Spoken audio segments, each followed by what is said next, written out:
내 상처는 고칠 수 없고 내 부상은 중하도다.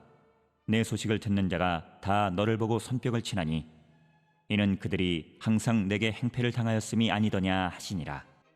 오늘 생명양식은 나훔서 3장 8절에서부터 19절 말씀입니다.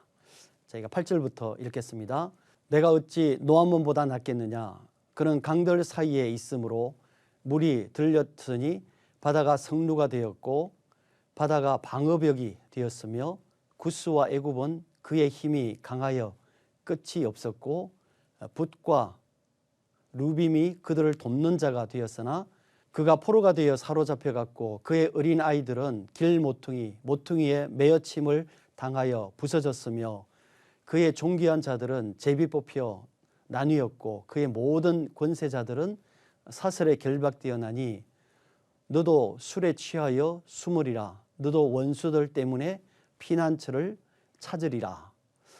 네, 오늘의 본문은 그 아시리아의 수도인 니느웨의 멸망에 관한 이야기입니다. 여러분 니느웨는 잘 아시죠? 그러니까 니느웨는 나훔 선지자가 이 성의 멸망을 예언하기 한 100년 전쯤에요. 우리가 잘 아는 선지자인 요나에 의해서 사실은 선고를 먼저 받았습니다. 그러나 참 다행이었던 것은 그때는 그 당시에 왕을 포함한 모든 백성들이 요나의 메시지를 듣고 회개하였어요. 그러니까 그래서 그때 그 멸망을 면했습니다. 그러나 그 후에 니느웨는 다시 타락하고 또 멸망의 길로 접어들었습니다. 조금 전에 읽은 그 8절에서 11절에는 그 니느웨 멸망을 아주 기정사실로 선언하고 있습니다.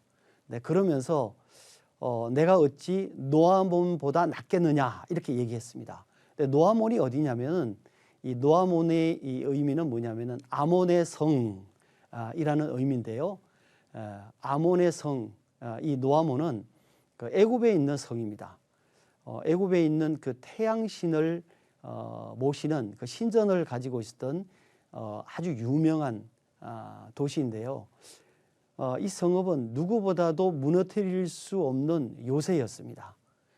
그래서 정말 굉장히 오랜 시간 동안 적군에 의해서 함락되지 않았던 그런 성이었는데 노아몬 성과 같은 요새도 무너졌는데 니느웨는 더 쉽게 무너질 것이다 라는 이런 의미로 이 니느웨와 노아몬 성을 이렇게 비교하고 있습니다. 이는 니느웨 성의 멸망을 아주 기정사실화하고 있다는 것을 우리가 알 수가 있겠습니다.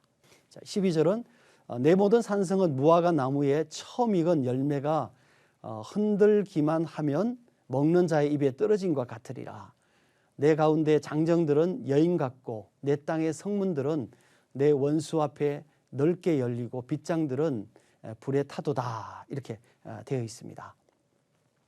12절에서 19절 말씀은 니느웨가 어떻게 멸망할 것인가를 설명하고 있습니다. 성경은 니느웨의 멸망을 아직 여물지 않은 무화과 열매가 이렇게 나무만 흔들면 열매가 이렇게 뚝뚝 떨어지죠. 그런 것처럼 니느웨가 쉽게 무너질 것이다. 이렇게 얘기하고 있습니다. 그러나 사실은 이 니느웨도 정말 쉽게 무너지지 않는 아주 천혜의 요새였습니다. 니느웨는 어디에 위치하고 있느냐면은 그 티그리스 강변에 자리 잡고 있었습니다. 그렇기 때문에 이 강변을 배후로 하고 있기 때문에 사실은 쉽게 점령이 될 수가 없는 요새였어요.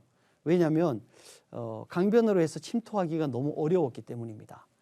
그러나 이 천혜의 요새인 이 니느웨도 612년에 바벨론에 의해서 점령되었습니다.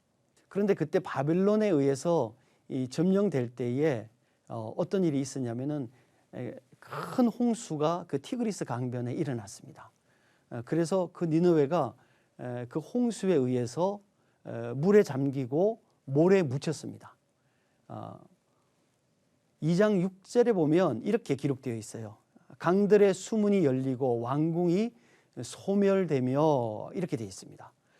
그러니까 강들의 수문이 열린다는 얘기는 뭐겠습니까? 비가 많이 와서 문을 열어야지만 물이 흘러갈 수 있도록 만드는 거 아니겠습니까?